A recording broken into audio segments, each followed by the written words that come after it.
हो भैया लो, नमस्ते प्रणाम। हम तो अच्छा बानी, तू लो अच्छा बाड़ा लो नू। का वो हमार वीडियो अच्छा नहीं लागत? हाँ, कोई चटी दिखाई तो निमन लागी, कोई कपड़ा खोल के दिखाई वीडियो बना के छोड़ी तो तार लोग अच्छा लागी। हम बढ़िया वीडियो बना दें तो हम लोग तार लोग अच्छा नहीं लागत? हाँ, तनी हमरो पर सब जना ध्यान देहल कर।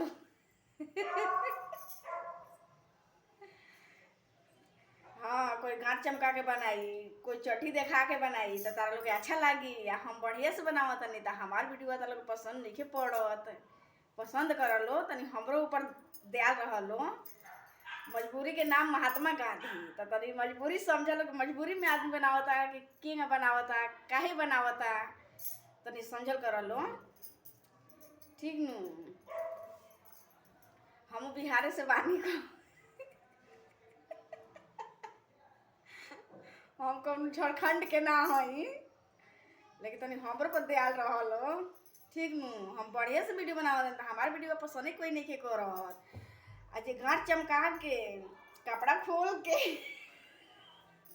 बनावत आ वीडियो या तो ओकरा के लाइक कमेंट शेयर दबा दबा के करत रहलो।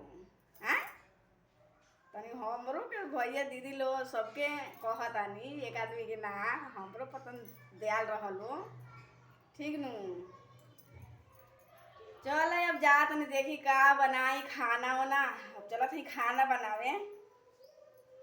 अब सबके बाय बोल देतानी, बाय।